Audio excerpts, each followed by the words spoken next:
Bismillahirrahmanirrahim. Assalamualaikum warahmatullahi wabarakatuh. Waalaikumsalam warahmatullahi wabarakatuh. Alhamdulillahirabbil alamin wassalatu wassalamu ala asrofil anbiya'i wal mursalin wa ala alihi wa sahbihi ajma'in. Amma ba'd.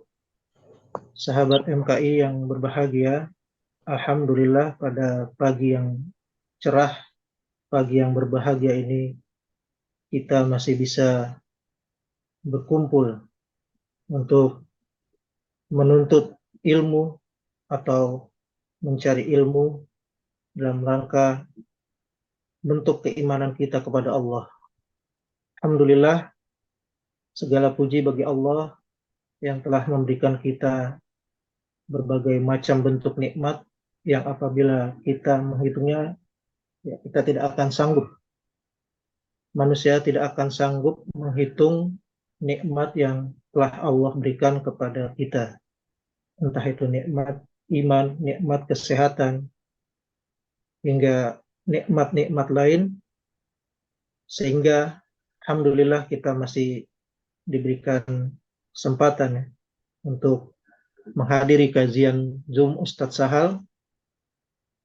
Salawat beserta salam tak lupa kita curahkan, kita haturkan kepada Rasulullah SAW beserta para sahabat, para tabi'in dan tabi'in yang telah memperjuangkan Islam, yang telah mendakwakan Islam hingga saat ini Islam berkembang pesat dan kita dapat menikmati nikmatnya Islam hingga akhir nanti. Baik, sahabat MKI yang berbahagia, untuk kajian pagi ini, alhamdulillah Ustadz Sahal sudah bersama kita. Kita akan membahas terkait sihir hitam versus sihir putihnya. Ini menarik sekali. Seperti apa nanti pembahasannya, kita simak dari Ustadz Sahal. Apakah nanti seperti halnya di film Harry Potter misalnya ya, ada sihir yang jahat, ada sihir yang baik ya. Apakah nanti analoginya seperti itu ya? Karena kalau kita lihat ya, kita ketahui bahwa misalnya ya hitam itu kan identik dengan gelap ya, dengan kalau ada golongan hitam mungkin kita akan langsung mengidentifikasikannya sebagai kelompok kemunkaran ya. Sementara kalau putih ya, mungkin kita mengidentikannya dengan suci, bersih ya, lawan dari kata hitam. Baik, tidak lama-lama kita langsung menyapa Ustadz Sahal. Assalamualaikum Ustadz. Waalaikumsalam warahmatullahi wabarakatuh. Masya Allah. Syafaat. Sehat Ustadz ya? Alhamdulillah, alhamdulillah. Alhamdulillah. Baik, nampaknya sahabat MKI dan teman-teman yang menyimak di web streaming sudah tidak sabar lagi untuk mengetahui seperti apa sihir hitam ya versus sihir putih. Baik, silakan Ustadz Sahal.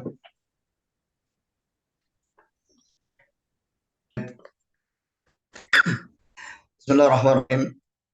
Assalamualaikum warahmatullahi wabarakatuh. Waalaikumsalam. Alhamdulillah. Alhamdulillah nahmaduhu wa nasta'inuhu wa nastaghfiruhu wa natubu ilaih. Wa na'udzu billahi min shururi anfusina wa min sayyiati a'malina.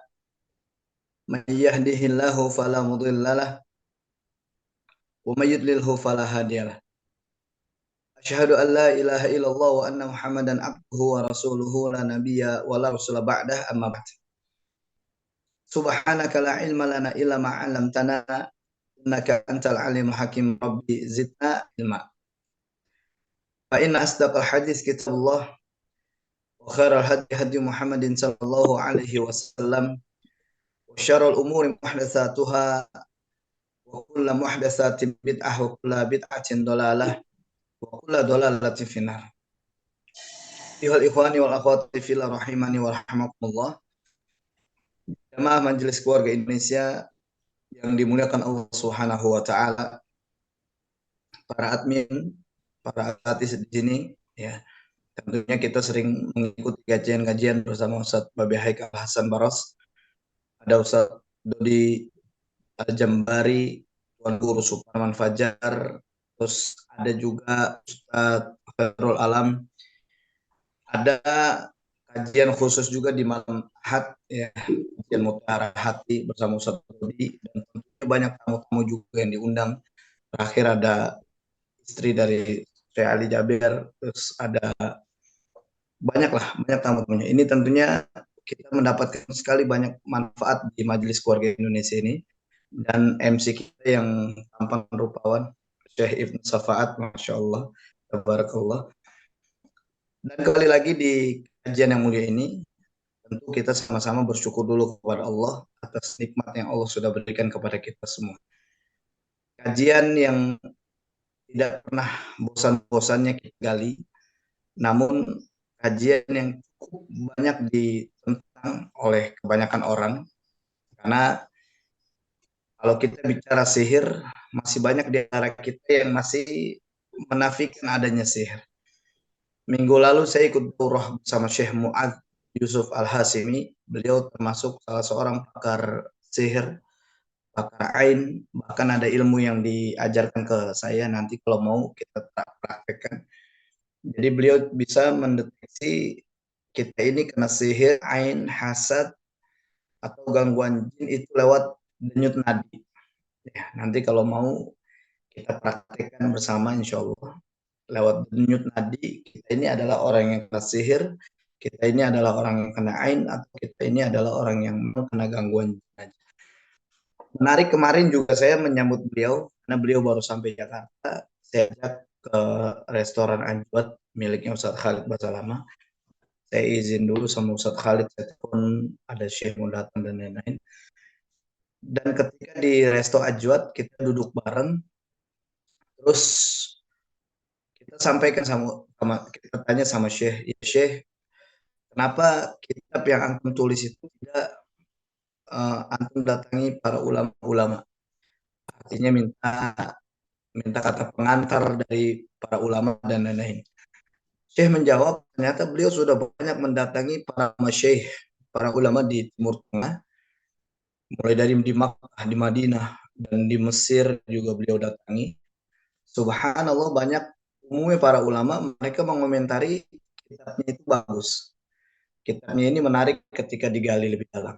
Tapi enggan memberikan kata pengantar karena beresiko di penjara. Kenapa? Karena memang bicara ruqyah, bicara sihir, ini di negara-negara Timur Tengah itu sangat sensitif, ya, sangat sensitif, sangat rentan, karena memang bisa berujung penjara. Karena sihir di sini itu, kalau di Arab Saudi apalagi, mereka ini kan menerapkan hukum syar'i, menerapkan hukum Islam. Kalau mereka ketahuan melakukan sihir, maka akan ditangkap, akan dibunuh, atau dipotong lehernya. Sebagaimana dalam hadis sahih mulia, orang-orang yang melakukan sihir, hadis sahir darbatun bis, tepatnya itu dipenggal lehernya. Nah, ini yang menjadi khawatir. Makanya tidak banyak para ulama yang melakukan ruqyah syariah atau menerapkan atau mengantisipasi sihir di sana. Ya. Dan umumnya mereka juga banyak. Saya pernah ada cerita dari orang Arab yang beliau ketemu TKW, tenaga kerja wanita, yang datangnya dari Jawa Barat. Kalau kata dia Jawa Barat, seingat saya Banten deh. Kemudian TKW ini, subhanallah, ketika dia diancam oleh orang-orang sekitar, orang Arab, dibully dan lain-lain, TKW ini cuma memberikan ancaman balik dengan kalimat, gua sihir loh. Gua sihir loh. Subhanallah, kalimat ancaman ini menakutkan sekali bagi orang-orang Arab. Karena mereka ternyata di Indonesia, di Banten, atau di Jawa Barat, itu memang punya sihir tersendiri yang bisa bikin orang-orang di sana jadi kuat efek sihirnya. Nah, tapi kita ketemu juga di lapangan, bahwa orang-orang kita kejebak dengan ada istilah ilmu putih, ilmu hitam. Atau bahasa lainnya adalah sihir putih, sihir hitam. Ya. Banyak orang yang ketika dia berobat mendatangi ustadz, banyak orang yang ketika dia berobat mendatangi para kiai, orang-orang yang dia bernotabene penampilannya lebih ustadz daripada ustadz. Yang kita tanya apa yang dilakukan sama mereka, mereka biasa kok obatinnya. Terus mereka juga mengobatinya dengan ilmu putih, bukan ilmu hitam. Nah, ini perlu kita kaji bersama bahwa bolehkah sihir putih itu atau memang sihir putih itu sama dengan sihir hitam. Tapi kita harus tahu juga dan mengenali bagaimana sihir itu yang ada di lapangan, yang kita temukan di sekitar kita. Misalkan mereka berpenampilan kiai, sering saya ingatkan bahwa ciri sederhananya mereka adalah ketika kita datangi mereka, pertanyaan yang pertama kali ditanyakan oleh mereka adalah man ummuka. Nah, siapa nama ibu kamu? Ma ummuka. Siapa nama ibu kamu? Dia akan bertanya nama ibu. Kenapa nama ibu yang ditanya? Kenapa nama ibu yang ditanya kemudian berkaitan bahwasanya dia sedang melakukan praktek yang syirik kepada Allah. Ciri-cirinya dukun yang berkedok syar'i, yang berkedok dengan penampilan muslim, tapi ciri ini cukup ditanya siapa nama ibu kamu. Kenapa? Karena penisbatan di dalam Islam, jalur jalur kita di dalam Islam itu penisbatannya jalur ayah.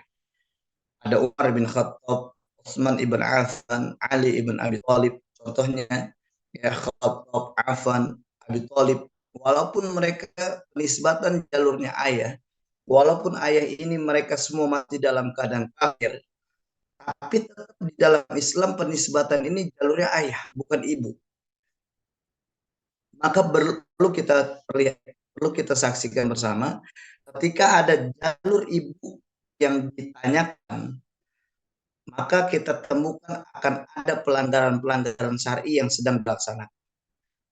Contoh, ketika kita mendatangi bank, perbankan, pegadaian, mendatangi apalagi nih, asuransi, ketika minta formulir dan pertanyaan pertama yang ditanya adalah siapa nama ibu kamu. Pas kita telusuri memang ternyata banyak pelanggaran syar'i yang kita temukan. Salah satunya adalah riba. Ya, makanya ini contoh sederhana kita, dia buat jamaah yang pernah datang ke ustadz, yang pernah datang ke kiai, kemudian dia nanya kita, itu perlu perlu diwaspadai bahwa boleh jadi dia sedang melakukan atau praktek sihir dan hal ini adalah sihir. Ya, jadi memang kalau kata Syekh Wahid Abdul Salam Bali, Syekh Abdul Barra, banyak para masyayikh yang memang mereka turun di concern di dunia di dunia sihir. Mereka bilang banyak sekali sihir-sihir yang kita temukan. Mulai dari sihir tafrik yang pernah saya ceritakan, sihir perceraian, sihir marit, ada sihir pendarahan, ada sihir wazawaj, penghalang pernikahan. Terus kemarin juga kita ada sihir dakhili, mulai dari sihir makul, sihir masyuk, ada sihir masymum, sihir marsus. Banyak sihir-sihir yang kita bisa teliti satu persatu jenisnya, terus bagaimana ciri-cirinya. Tapi kalau Said Ahmad Abdu, beliau menuliskan bahwasanya sihir itu terbagi dua jenis sihir. Pertama ada sihir abyad, yakni sihir putih, atau sihir aswad, yakni sihir hitam. Ya. Jadi sihir putih ini memang bertujuannya baik. Kalau tadi dicontohkan sama Syekh kita, Syekh Ibnu Safaat, beliau bilang kalau nonton film Harry Potter itu akan terlihat tuh jalur Harry Potter tuh jalur sihir putih. Ya.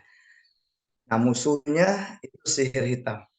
Memang terlihat kasatannya sihir putih itu dengan tujuan baik. Seperti untuk menambah cinta suami. Kan baik nih. Jadi memang sekarang ini banyak sekali para istri yang mereka mendatangi ustadz, mendatangi kiai, mereka minta sesuatu agar suaminya itu tambah cinta sama istrinya, agar suaminya itu nggak kemana-mana. Bahkan saya pernah ketemu salah seorang hakim agung di Indonesia, saya nggak sebut namanya nanti diketahui. Hakim agung ini sering menjadi hakim, ya, sering muncul di televisi. Saya pernah diundang sama beliau.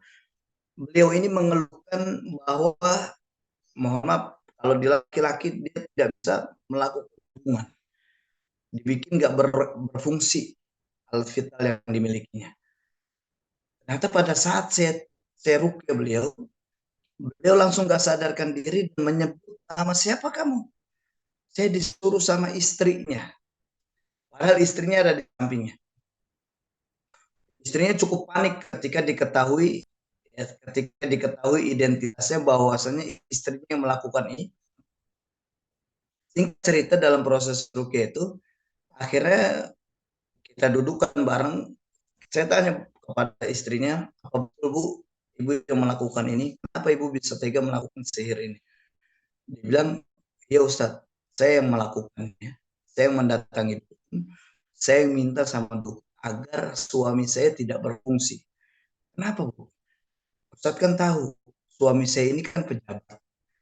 Apalagi kita tahu gajinya juga nggak sedikit. Ya, per kasus, per sidang, itu sekian, sekian, sekian, dan tahun dia bisa ribuan sidang dia tangani. Itu berapa duit ya yang dimilikinya. Dan yang saya khawatirkan adalah karena dia pejabat, saya khawatir suami saya jajan di luar. Ya, paham ya?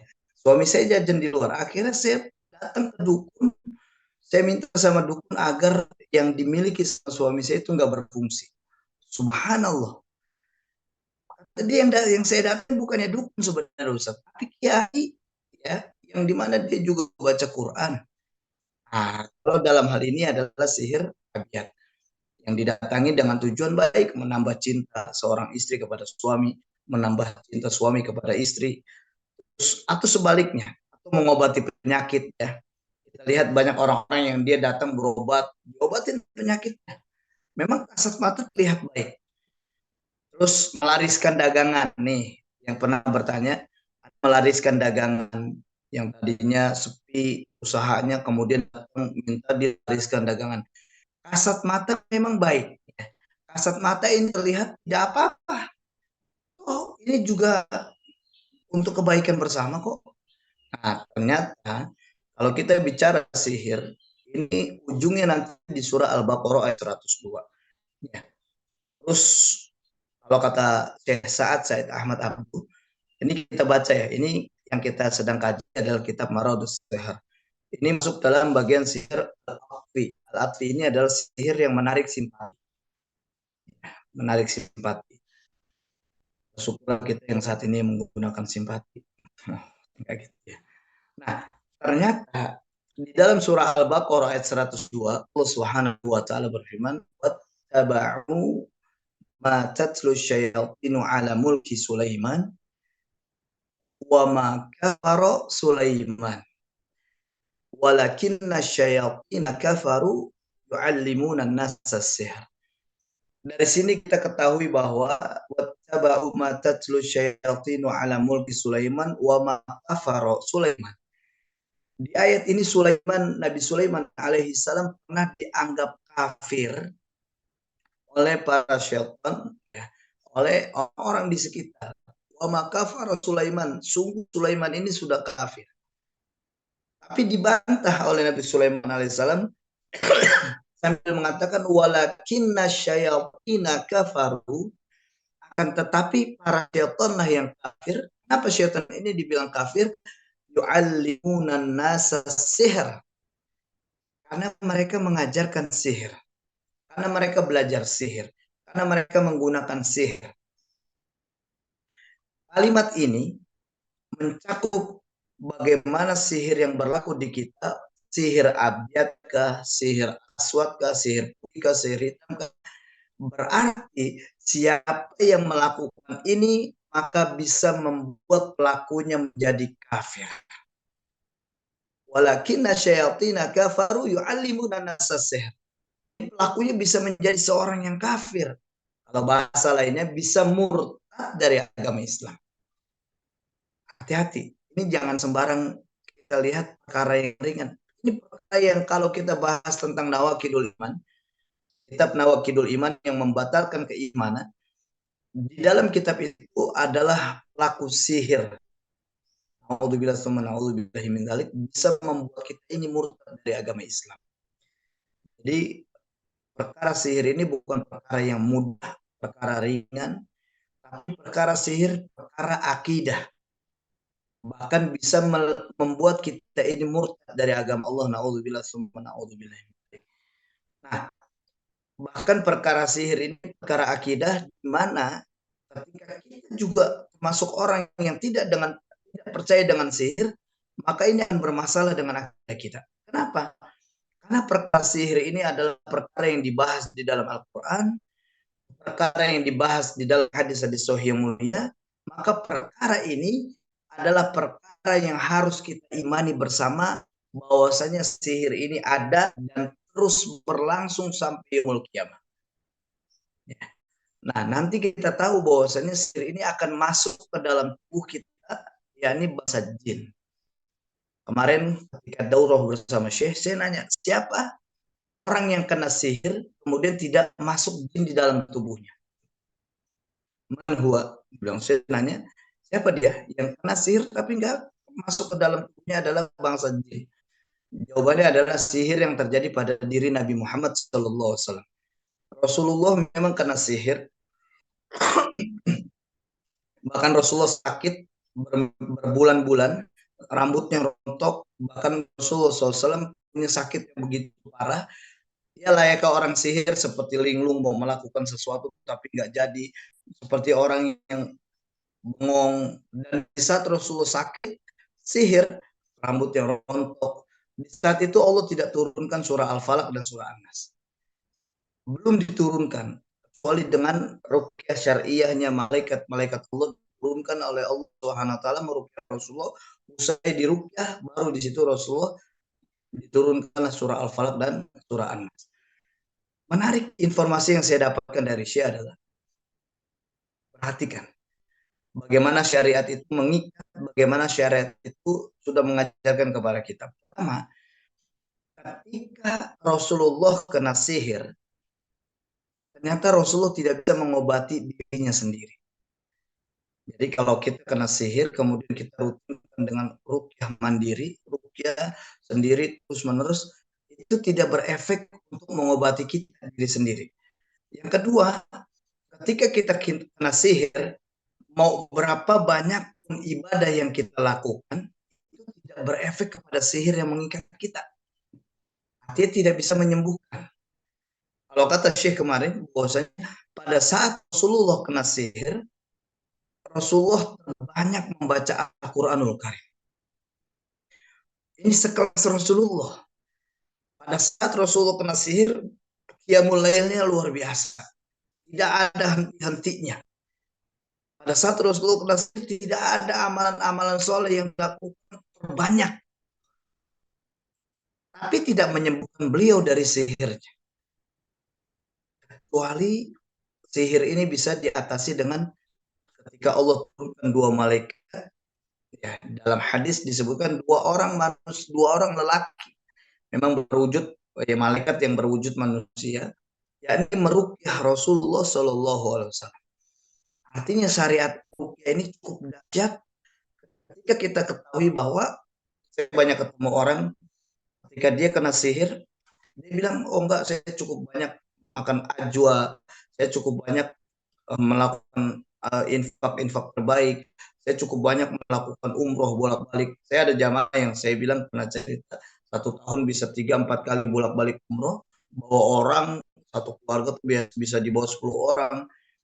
Nah, tapi tidak mengobati dirinya dari efek sihir itu. Kenapa? Ternyata memang syariat mengajarkan bahwa ketika orang kena sihir, Dia memang tidak bisa langsung berefek sembuh, kecuali orang itu mesti diruqyah. Itu yang pertama.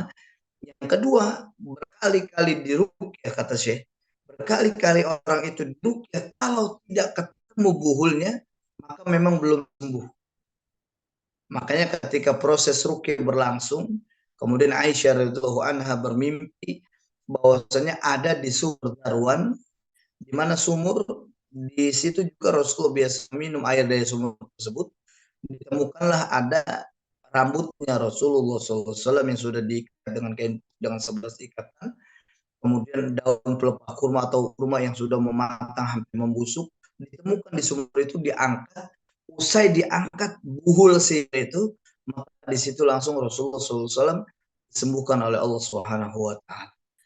Jadi memang sekelas Rasulullah ini ada proses di mana Rasulullah diruqyah, di mana juga Rasulullah menemukan buhul sihir yang ditanamkan oleh Labid Ibnul A'sam. Ya, jadi memang sihir ini menarik ketika kita kaji lebih dalam. Karena memang boleh jadi kita juga adalah orang yang kena sihir. Nah, kemudian yang sihir aswad, sihir hitam. Ini sihir hitam biasanya menimbulkan bahaya ya. Menimbulkan bahaya sesuatu yang menyusahkan orang lain. Seperti sihir perceraian, ada sihir pendarahan ya. Pernah saya cerita bahwasanya ada seorang yang kalau datang bulan, dia itu 6 bulan baru kelar. Bahkan kalau dia haid, selalunya masuk rumah sakit bisa 3-4 kali. Tiap dia datang bulan. Kenapa? Karena ternyata ada sihir pendarahan yang dialaminya. Terus juga ada sihir gila, sihir marit, sihir sakit. Nah, ternyata Syekh Sa'ad Ahmad Abdu mengkelompokkan sihir aswad ini dengan sihir asraf. Asraf ini artinya memalingkan. Ya, sihir yang memang dia memalingkan. Dan selanjutnya ada sihir muzawwad. Ya, sihir muzawwad ini sihir yang bermata dua. Bermata dua ini bergabungan antara sihir putih dengan sihir hitam. Jadi ada orang misalkan melakukan sihir mahabbah. Sihir mahabbah supaya orang yang disihir cinta sama dia. Ini kan sihir mahabbah. Sihir mahabbah ini memang punya tujuan baik. Punya tujuan baik. Contoh, ketika orang kena sihir mahabbah, dia pengen wanita itu mencintai dia. Itu sihir mahabbah. Sihir dengan tujuan baik. Tapi biasanya orang yang melakukan sihir ini, dia nggak hanya sihir putih aja yang dia gunakan, tapi sihir hitam juga digunakan. Jadi digabungkan antara sihir putih dan hitam. Nah, sihir hitamnya adalah dia ingin bahwa tidak ada satu orang lain yang mampu mencintai dia, yang dapat memiliki dia. Nah, ini sihir hitamnya bermain di sini. Nah, ini namanya sihir muzawwaj. Dia bikin antipati kepada orang-orang di sekitar. Ternyata sihir ini memang tidak boleh. Ya. Yang pernah melakukan sihir putih ini tidak boleh. Yang pernah melakukan pengobatan-pengobatan kepada kiai, kepada ustadz, mancing duit pakai duit, mancing duit pakai duit. Yang pernah mendatangi, yang pernah punya ustazah, yang pernah punya ustadz, yang pernah punya kiai, di mana kiai ini pernah memberikan amalan-amalan untuk supaya orang ini bisa tunduk sama dia, supaya kita bisa karismatiknya terlihat dia bijaksana, bijaksini. Ya, saya pernah cerita ada seorang bijaksana yang dia ingin memberikan nasihat kepada istrinya, tapi nggak jadi. Kenapa nggak jadi? Karena dia seorang yang bijaksana, tidak menyampaikan itu kepada istrinya.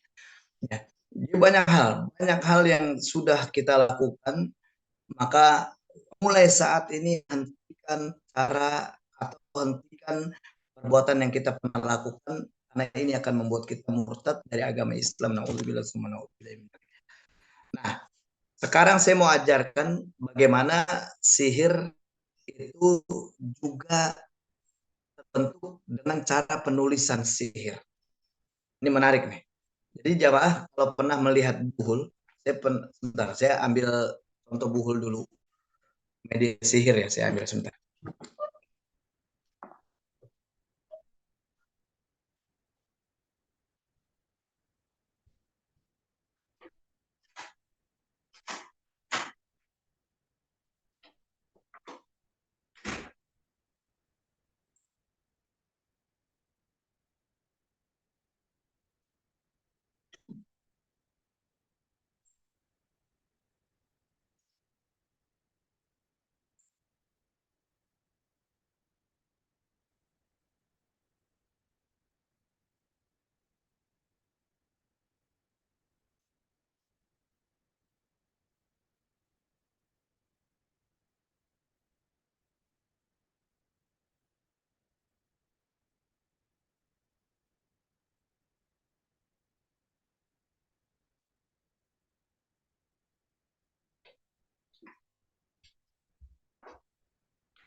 ada media-media sihir dengan jenis penulisan sihir itu sendiri.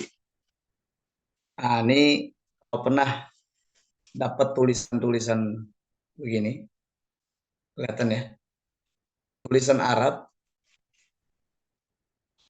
tulisan-tulisan Arab, tulisan Quran. Nah, ini salah satu jenis sihir dengan cara menuliskan sihir itu sendiri. Nah, biasanya akan tulis dengan kalimat Haikal Sulaiman, terus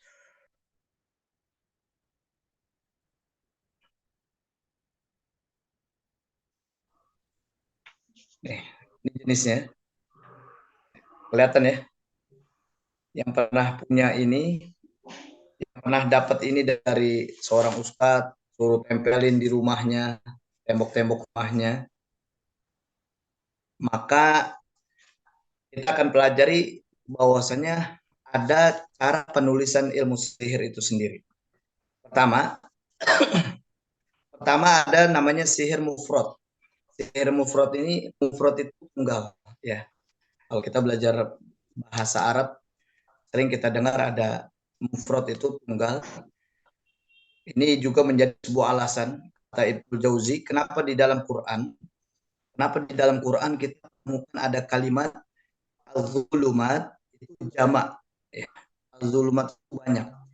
Tapi kalau kita temukan di dalam Quran ada kalimat an-nur. An-nur ini jenisnya mufrad tunggal.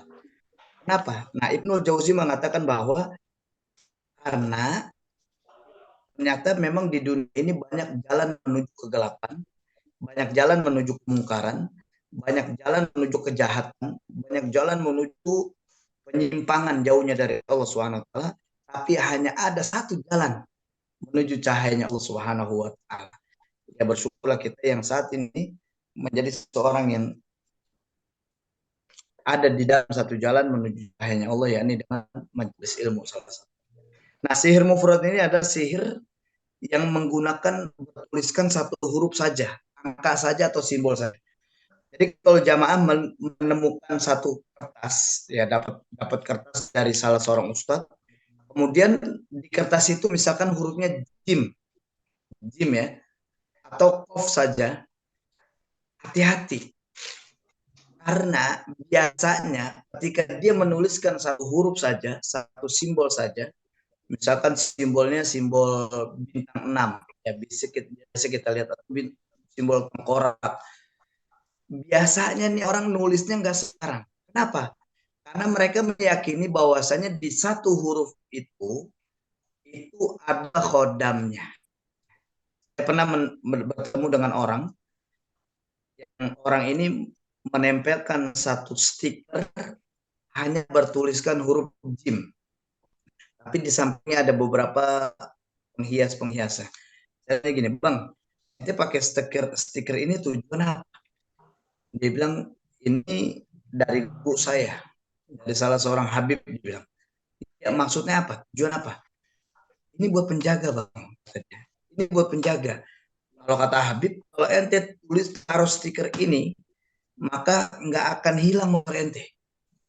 Saya bilang, saya langsung copot, saya robek. Saya buang, marah sama saya. Kenapa dibuang? Kenapa dirobek?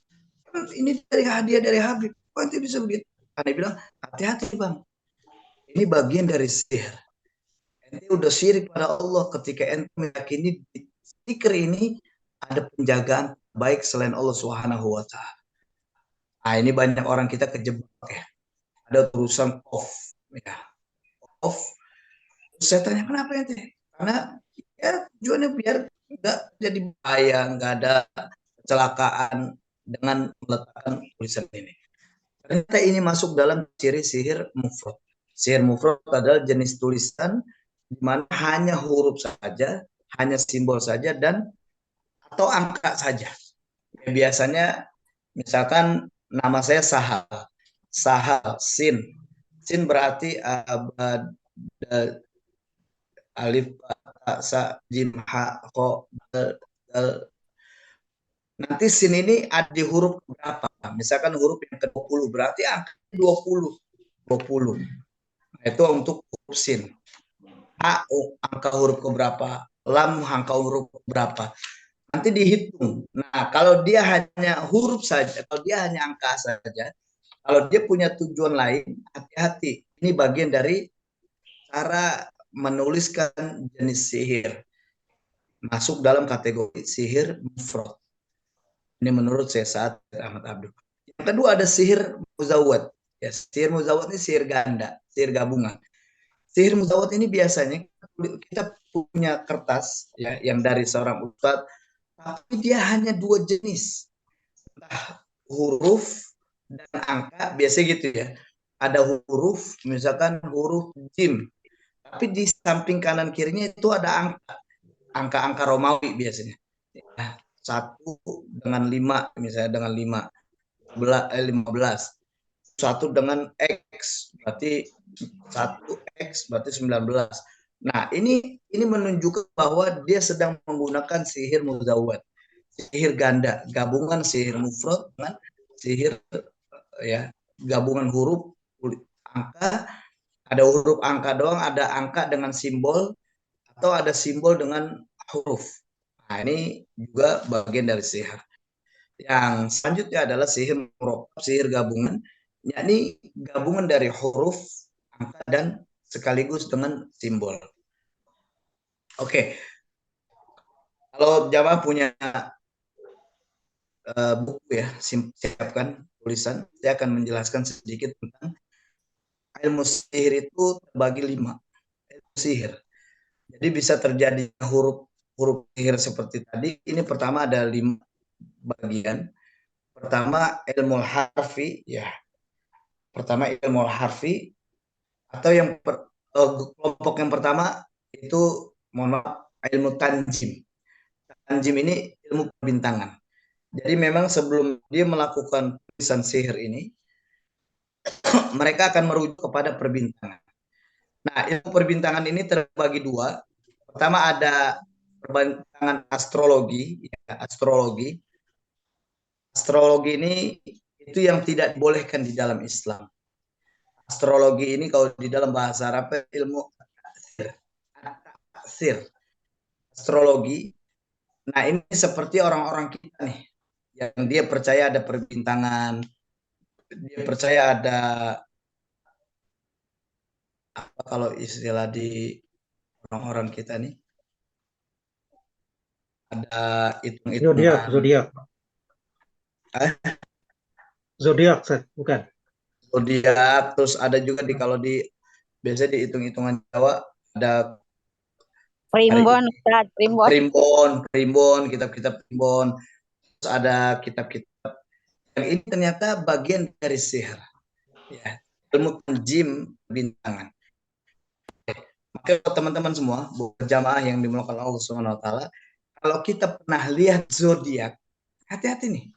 Kalau kita pernah lihat zodiak, kita mau tahu zodiak kita misalkan Gemini, Sagittarius, terus Leo misalkan.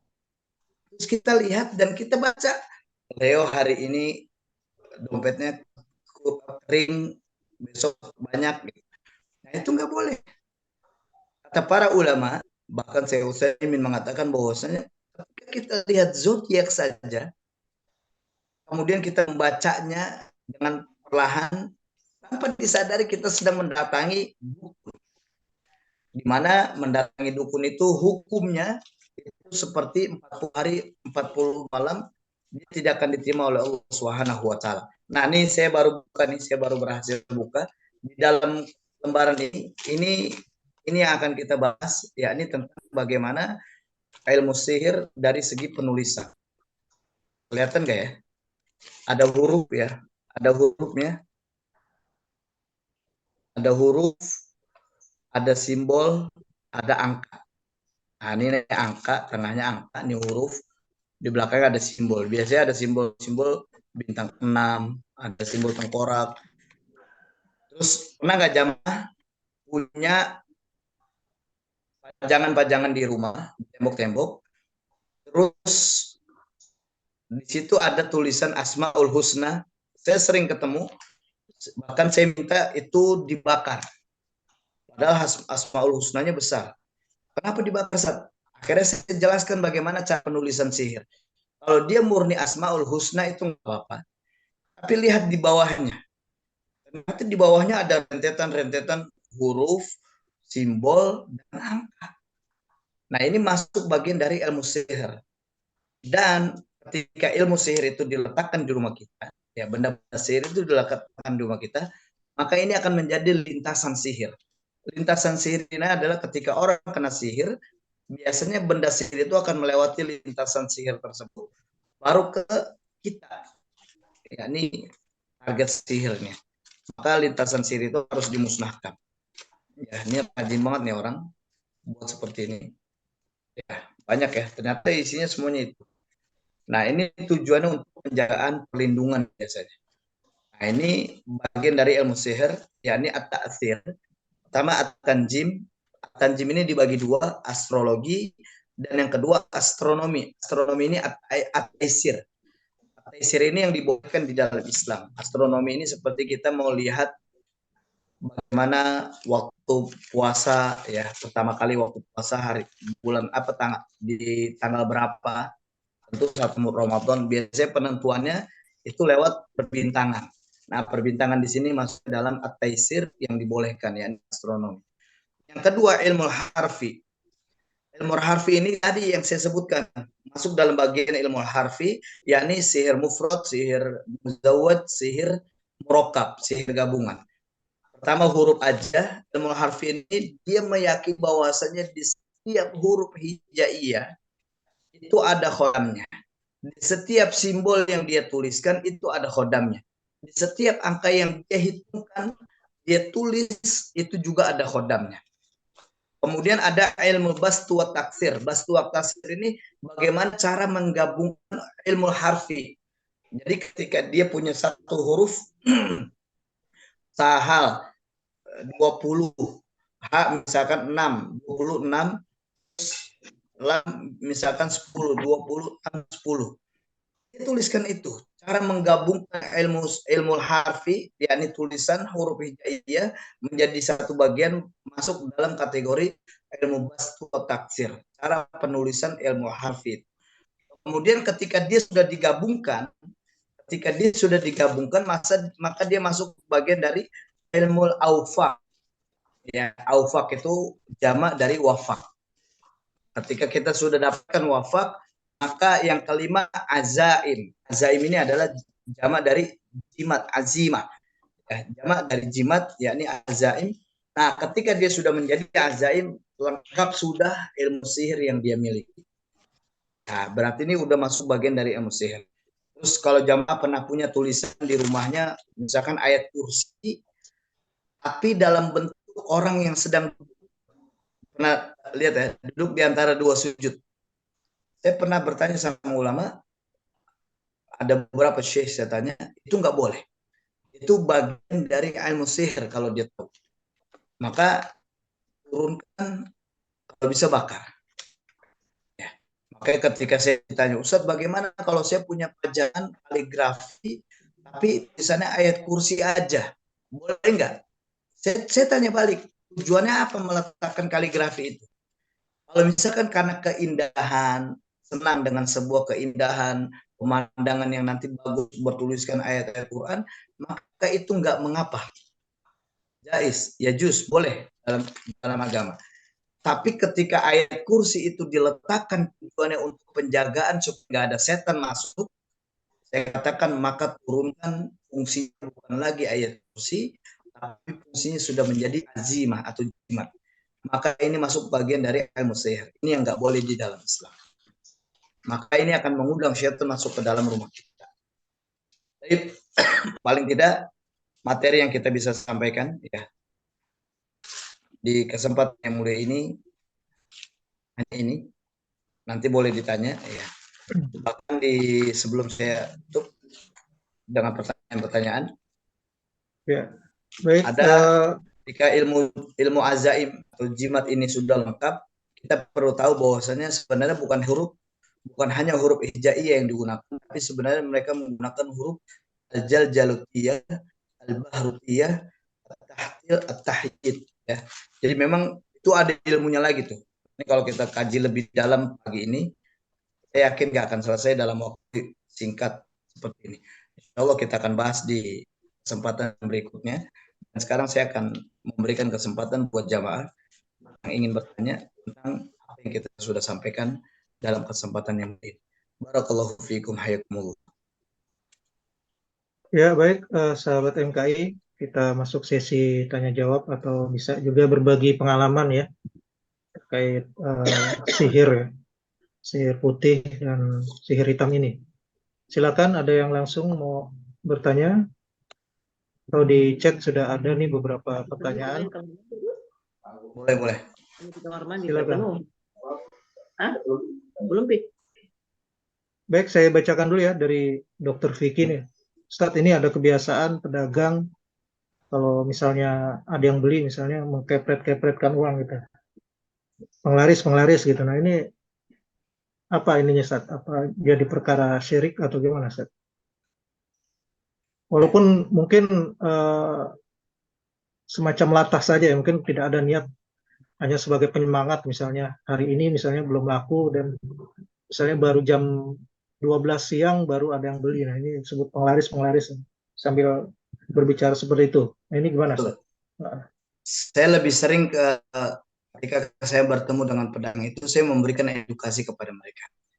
Saya bilang, Bang, atau Pak, atau Bu, saya pernah beberapa kali ketemu ketika saya memang membeli benda tersebut.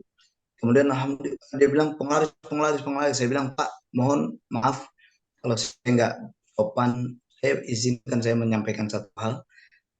Kalau bisa, ketika ada yang datang, kemudian membeli barang Bapak, membeli dagangan Bapak, maka jangan ucapkan penglaris sedang menggebrakan duitnya, tapi ucapkan Alhamdulillah.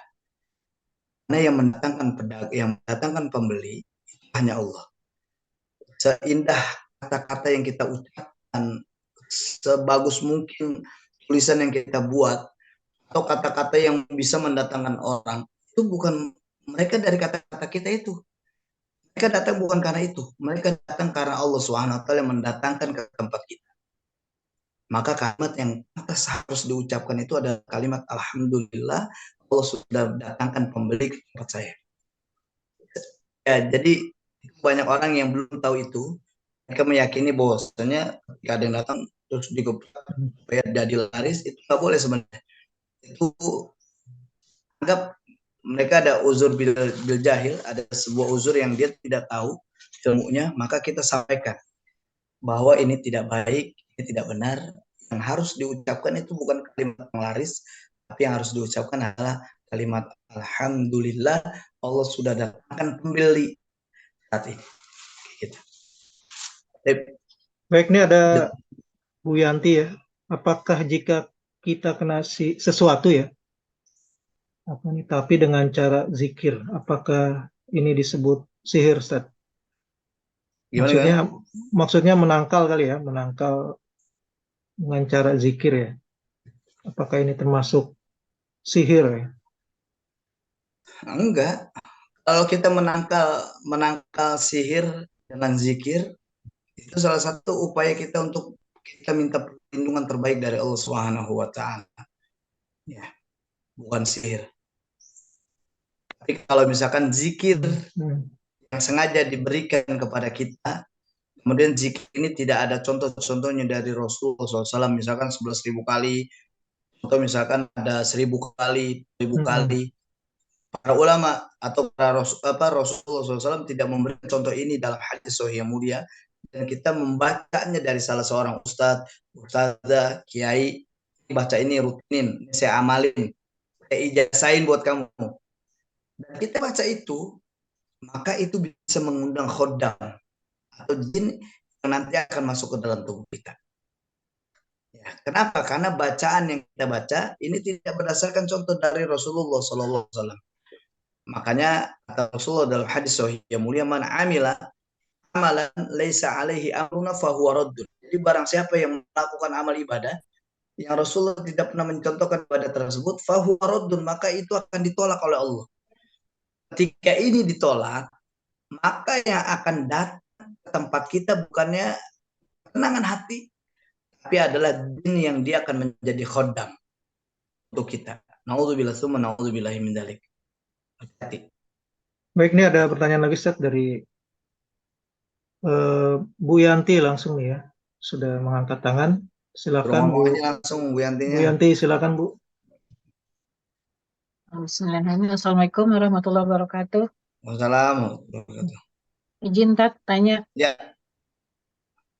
maksudnya tadi itu jika kita terkena sesuatu, mengalami sesuatu hal yang berbeda gitu ya Tat. Eh, tapi dengan cara zikir. Kita ini dizikirkan orang mungkin begitulah ininya Tat. Nah, apakah itu bisa disebut dengan sihir gitu? ya. Satu lagi Tat. Bagaimana dengan tulisan seperti tadi yang Ustadz bilang ada tulisan nama atau lambang apapun ya. Nah, bagaimana dengan nama Nabi seperti Nabi Haidir? Jadi saya Hidir. pernah gitu ya tulis nama ini Nabi Haidir taruh di dompet atau di tas gitu. Nah, di mana tempat-tempat itu nanti dilalui jika Nabi Haidir itu lewat tempat itu akan menjadi subur gitu. Nah, itu bagaimana dengan hal seperti itu, Tat? Oke. Nah, ini Sudah pertanyaan siap. Ya. bagus. Pertanyaan bagus, subhanallah. Bagaimana ketika orang memang saja baca zikir ke kita, kemudian kita ini jadi kena apa-apa dari bacaan itu. Ini bagian dari sihir. Ini bagian dari sihir. Kalau kata kita nih sihir abyad ya. Sihir abyad itu sihir putih. Dimana ketika dia bacakan zikir, kasat matanya kita lihat dia baca zikir. Dizikirin kita. Tapi ternyata ngefeknya ke kita nih. Jadi sakit, nggak bisa bangun, jadi males, dan lain-lain. Sebenarnya tujuan orang itu membaca zikir supaya lu diem-diem kemari. Lu diem-diem, jangan sampai kemana-mana lu. Lu sama gua aja dah. Memang kelihatan tujuannya baik. Tapi ini bagian dari sihir. Sihir putih tadi. Ini akan membuat pelakunya murtad dari agama Allah Subhanahu wa taala. Bahasa kasar kafir. Dia bisa menjadi seorang yang kafir. Walaupun kasat matanya dia saat ini masih terlihat sebagai seorang ustadz, seorang kiai atau ustazah. Tapi kalau dia sudah melakukan itu, maka sadarilah dia sudah melakukan sihir. Dan sihir ini membuat dia menjadi seorang yang akhirnya menjadi murtad dari agama Allah Subhanahu wa taala. Oke.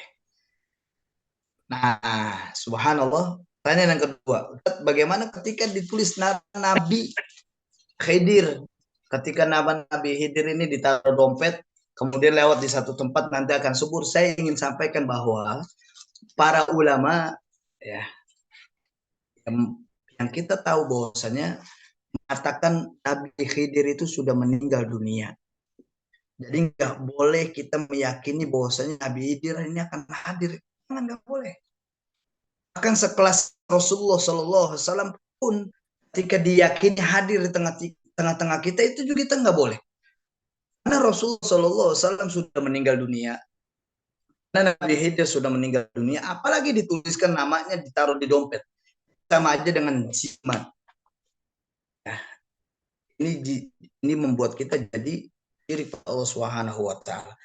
Karena kita akan jadi seorang yang akhirnya minta perlindungan kepada selain Allah Subhanahu wa taala. Ini haram hukumnya, ini masuk bagian dari sihir, masuk dari bagian hukum syirik pada Allah Subhanahu wa taala. Saya banyak ketemu orang-orang, bahkan duduk bareng, saya berdebat dari jam 8 malam sampai jam 2 pagi. Sama seorang yang dia meyakini pernah didatangin Wali Songo naik kuda di rumahnya. Terus dia yakin bahwasanya pernah datang Nabi Khidir di hadapannya. Saya berdebat bahwasanya itu adalah syaitan. Yang dia sedang menyerupai Wali Songo, yang dia sedang menyerupai Nabi Khidir. Mustahil. Saya katakan saya ini beriman kepada Allah, mustahil.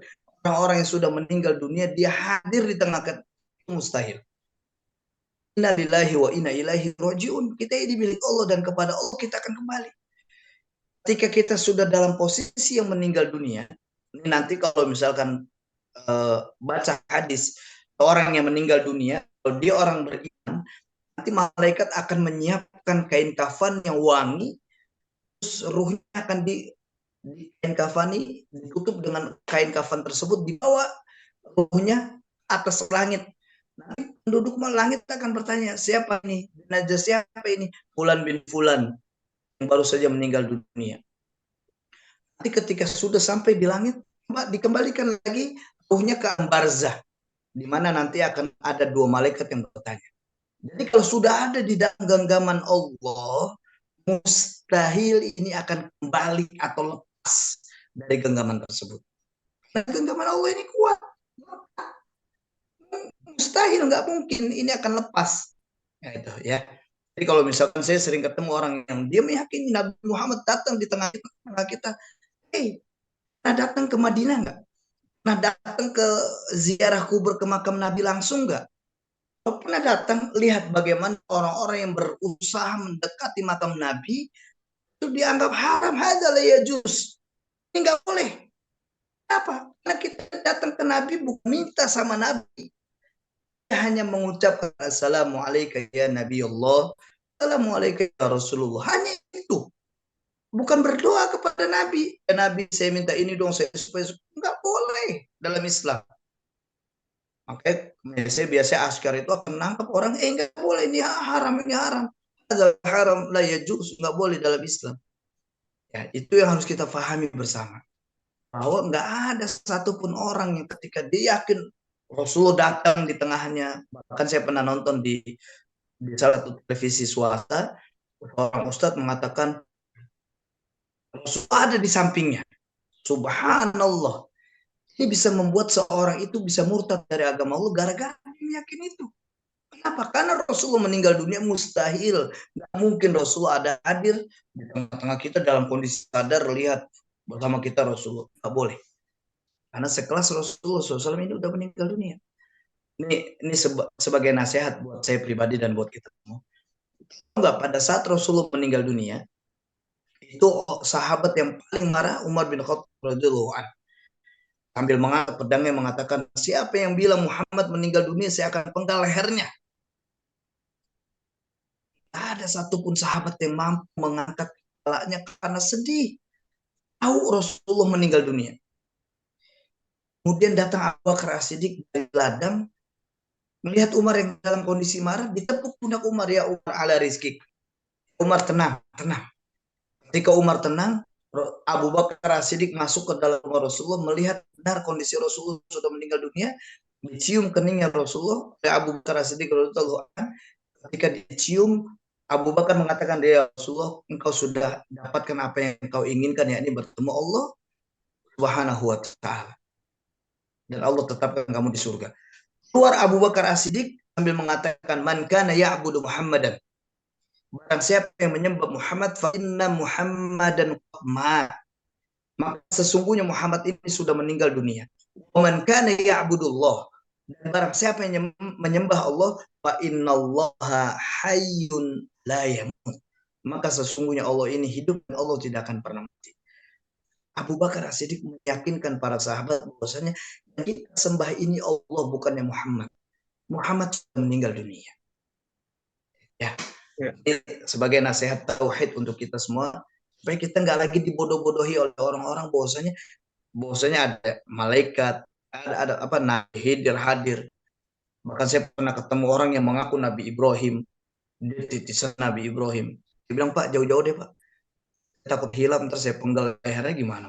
Jauh-jauh deh, nggak usah ngomong depan saya. Sudah begitu ya. Ustaz, ini ada dua pertanyaan lagi nih, Ustaz, Oke, di silakan. room chat. Ini dari Bu Ima ya. Ini bagaimana amalan atau zikir yang dikasih dari Habib atau Ustadz yang terkenal ya, yang ditentukan jumlahnya. Misalnya suruh baca ya Latif 100 kali. Nah, ini apakah bentuk sihir, Ustaz? Itu dulu. Nanti ada dari Bu Ida. Apa saya bacakan langsung, Ustaz ya? Kalian boleh. Bu Ida nih ya. Ustaz, bagaimana jika kita mimpi melihat diri kita sholat di Masjidil Haram ya, lalu dibawa ke suatu ruangan yang sangat harum, lalu ada seseorang yang memegang tasbih duduk di atas kursi berkilauan wajahnya bercahaya. Nah, ini apa nih maksudnya, Ustaz? Itu dua, Ustaz, dari Bu Imah dan Bu Ida. Allah. Pertanyaan pertama, apakah ketika kita mendapatkan amalan dari seorang Habib, kemudian disuruh baca misalkan ya Latif 100 kali.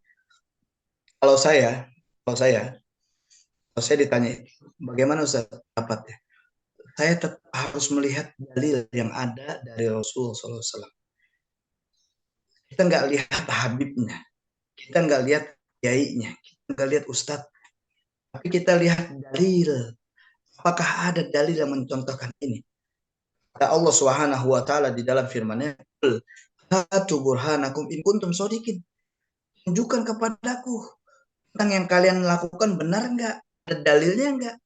Coba bisa dibuktikan enggak? Artinya adalah siapapun mereka yang memberikan itu, kalau dia tidak melihat ada contoh dari Rasulullah SAW, karena kita sering mengklaim, kita sering mendeklar bahwasanya Rasulullah ini adalah contoh kita, suri tauladan terbaik kita. Kita harus ikuti, yang kita harus bagaimana jalankan sunnahnya. Buktikan dengan ucapan itu. Kalau memang kita meyakini bahwasanya Rasulullah ini adalah suri tauladan kita. Jadi mesti kita lihat contoh-contoh yang ada. Apakah ada dalilnya? Apakah ada contohnya? Sekalipun itu Asmaul Husna yang dibaca. Sekalipun itu ayat kursi yang disuruh misalkan 100 kali, 150 kali. Lihat ada nggak contohnya? Kemarin Syekh ketika memberikan penyampaian, kemarin pas ketemu sama saya di Condet, beliau bilang sampai, adakah dalil khusus? Adakah dalil khusus tentang ruqyah? Misalkan baca ayat kursi untuk ruqyah. Nggak ada dalilnya. Ya, nggak ada dalilnya. Banyak hal, nggak ada. Tapi ketika memang kita lihat dalil di mana ruqyah syariah, di mana Rasulullah menganjurkan ruqyah, maka ini menjadi boleh. Nah, ketika zikir yang kita baca 100 kali, sekalipun itu Asmaul Husna, adakah Rasulullah mencontohkan dalilnya? Adakah Rasulullah mengajarkan ini dalam hadis sahih yang mulia? Kalau memang kita temukan dalilnya, silakan. Yang pertama. Nah, dari pertanyaan yang kedua, apakah Ini soal mimpi di Masjidil Haram ya. apakah Lalu mimpi Masjidil Haram? Insya Allah. Dia melihat seseorang di tempat ruangan yang sangat harum ya, duduk di atas kursi ya dengan wajah berkilau, bercahaya, sedang memegang tasbih. Nah, ini apa maksudnya, Ustaz? Apa ada tanggapan, Ustaz? Jadi perlu bahwasanya mimpi itu ada 3. Disebutkan di dalam hadis sahih yang mulia, busra minallah, ini datangnya dari Allah. Yang kedua, datangnya dari syaitan. Yang ketiga, bunga tidur. Nah, kalau kita mimpi misalkan di Masjidil Haram ini masjid yang mulia, masjid yang suci, di mana ketika kita ibadah di dalamnya, ini punya 100.000 kali lipat pahala yang kita dapatkan ketika sholat di dalamnya. Nah, artinya adalah ketika kita mimpi seperti itu, dalam kondisi kita melihat orang yang duduk di atas kursi, bahwasanya ini mimpi dari Allah Subhanahu. Mimpi ada kebaikan untuk kita. Mimpi ada kebaikan untuk kita. Ya, bukan, kalau saya lihat itu bukannya Rasulullah SAW. Karena Rasulullah SAW nggak pakai tasbih. Ya, nggak pakai tasbih.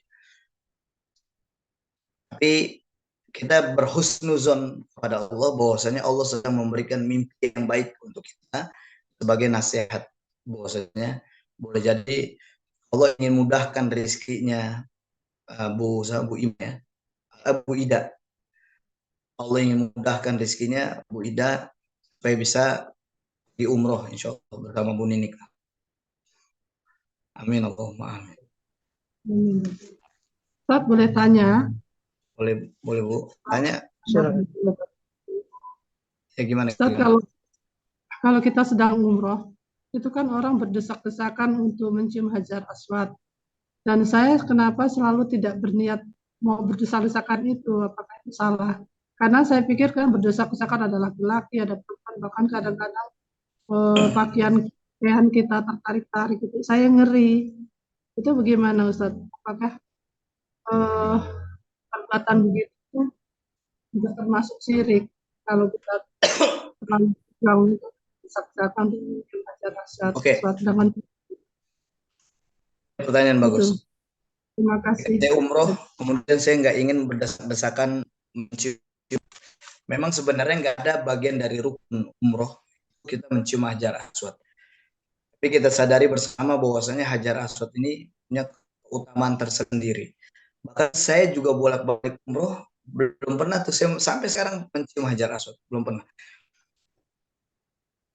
Sebenarnya bukan Hajar Aswad tujuan utama kita. Pada saat kita tawaf ya, pada saat kita tawaf, disitulah kita diajak untuk senantiasa perbanyak doa kita, perbanyak doa-doa terbaik. Jadi Ibu Elvina ini enggak termasuk orang yang syirik karena tidak mau enggak. Bahkan di situ kita bisa temukan orang-orang yang syirik pada Allah akhirnya. Ketika Hajar Aswad, ketika ihramnya sengaja diusap-usap ke makom Ibrahim, itu bisa syirik. Dia meyakini bahwasanya makom Ibrahim ini bisa memberikan efek keberkahan pada dia. Nggak ada. Makanya sering saya ketika saya menyampaikan ini dalam manasik ya, manasik umroh, saya sering mentadaburi kalimat labbaik Allahumma labbaik, labbaik la syarika lak labbaik, innal hamda wan ni'mata laka wal mulk la syarika lak. Banyak orang yang nggak sadar bahwasanya ketika labbaik Allahumma labbaik, ya Allah kami memenuhi panggilan-Mu ya Allah. Labbaik la syarika lak. Dan tidak ada kesyirikan yang hamba bawa untuk ya Allah. Tidak ada kesyirikan. Artinya sebelum kita masuk kepada Allah, sebelum kita masuk menjadi tamunya Allah, ini harus buang jauh-jauh kesyirikan yang pernah ada dalam kehidupan kita. Bahkan saya sering ingatkan jamaah umroh bahwa jangan sampai pada saat kita menjadi tamunya Allah, Allah tidak mau bertemu dengan kita sebagai tamunya. Alhamdulillah. Kenapa? Karena masih ada kesyirikan. Ya, yang disampaikan Bu Elvina aman. Itu termasuk bagian dari Allah SWT. Ustaz, ini ada pertanyaan lagi Ustaz, apa yang belum dijelaskan nih tentang jenis-jenis mimpi Ustaz. Itu belum ada penjelasan, mimpi karena Allah, mimpi karena setan, mimpi karena memang bunga tidur. Bunga tidur biasanya habis mimpi kita nggak ingat, mimpi apa. Nggak ingat. Oh iya. Selesai begitu aja. Abstrak Ustaz ya. Ya. Jadi memang kalau mimpi datang dari setan biasanya mimpi ketemu binatang buas, harimau, ular, mimpi menakutkan, menyeramkan. Baik, sahabat NKI, ini sudah pukul 6.42, artinya sudah 1 jam lebih. Tak terasa ya, luar biasa kajian dari Ustadz Sahal ini. Sampai kita lupa waktu, mungkin bisa dilanjut pekan depan Ustadz ya. Untuk tema hari ini yang belum tuntas ya, yang belum masih penasaran ya, bisa kita tanyakan kembali pada pekan depan bersama Ustadz Sahal. Memang luar biasa ya, dunia sihir ya, termasuk juga ilmu ruqyah yang memang sangat banyak masyarakat yang belum paham ya terkait sihir, termasuk juga pentingnya ruqyah. Baik, sahabat MKI, alhamdulillah kita di penghujung acara atau penghujung kajian. Mudah-mudahan apa yang disampaikan Ustadz Sal ini menjadi bekal kita, termasuk penguat keimanan kita ya, dan terhindar dari berbagai macam jenis sihir maupun perkara syirik. Baik, kita akhiri dengan membaca hamdalah dan doa penutup majelis. Alhamdulillahirabbil alamin. Subhanakallahumma wa bihamdika asyhadu an la ilaha illa anta astaghfiruka wa atubu ilaik. Mohon maaf apabila ada kesalahan. Assalamualaikum warahmatullahi wabarakatuh. Waalaikumsalam. Waalaikumsalam. Lupa sedekah sumpah ini, Bu Yanti. Barakallahu fikum. Assalamualaikum warahmatullahi wabarakatuh. Waalaikumsalam warahmatullahi wabarakatuh. اللهم ارحمنا بالقرآن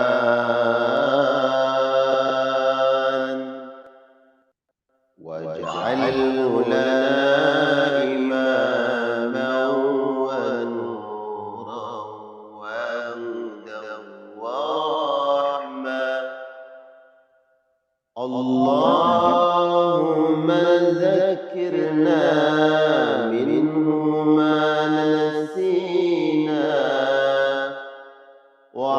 علمنا منه